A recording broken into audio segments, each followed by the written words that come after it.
Welcome to AmA Media. Fair use. Sit back, relax, kick your feet up, most of all, enjoy!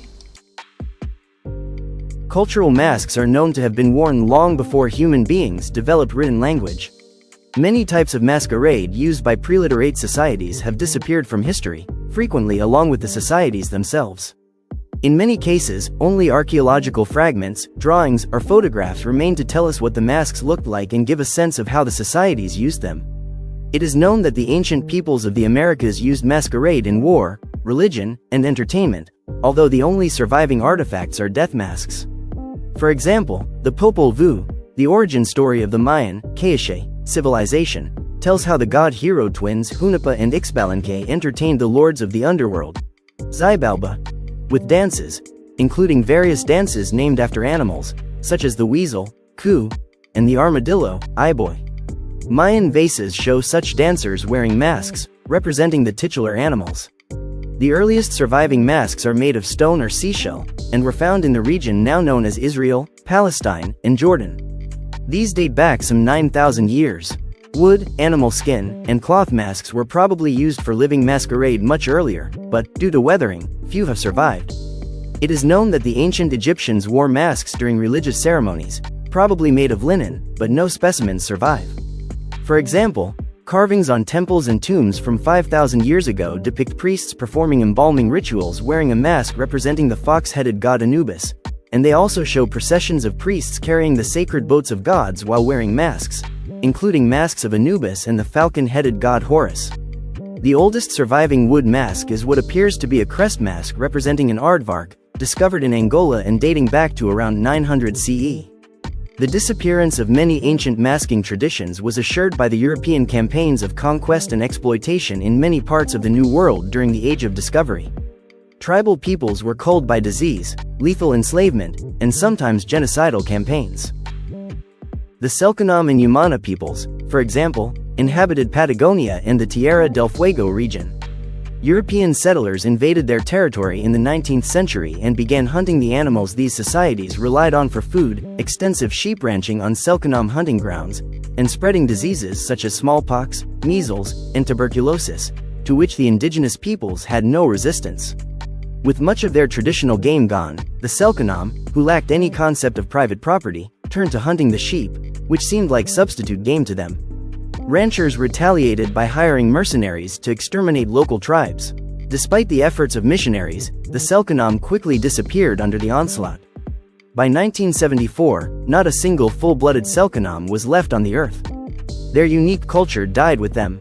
The last pure-blooded Yamana died in 1977. For more on the Selknam's lost masking traditions, see Ann Chapman, Hain, Initiation Ceremony of the Selknam of Tierra del Fuego, Ushuaia, Argentina, Zajir and Urruti, 2008, and Martín Gasinde, The Lost Tribes of Tierra del Fuego, Selknam, Yamana, Kawascar. Colonialism was not the only source of decline for early masking traditions. In many cases, the ebb and flow of civilizations has resulted in the extinction of societies that existed as independent political entities. Their cultural traditions have disappeared with them. It is likely, for example, that the peoples of East Central Asia had developed diverse masking traditions before becoming engulfed in the Great Mongol Empire under the leadership of Genghis Khan in the 12th century. The Great Abbasid Arab expansion in the 8th through 13th centuries, and Ottoman Turk Empire of the 14th until 1924, tended to spread Islam across the Middle East, Central Asia, and North Africa. Late medieval Islamic warriors sometimes wore protective masks that included elaborate decoration. However, Islamic doctrine has generally been interpreted to prohibit figural art representing human beings or animals. The result is that folk masking traditions have largely been stamped out, especially those in which the mask represents gods or spirits. The main exception has been the niqab or burqa worn by Arab women to cover their faces, which is sometimes modestly decorative, as some Batula attest. However, properly speaking, the niqab and burqa are not masks but veils, as their purpose is the systematic subordination of women rather than use in cultural rituals. More recently, the Cultural Revolution in China, 1966–76, attempted to eliminate the cultural traditions of Chinese peoples in the service of national unity under a strictly pragmatic communist ideology. Classic artifacts such as masks used in neo-cultural drama were destroyed as counter-revolutionary, and performances were met with draconian punishments.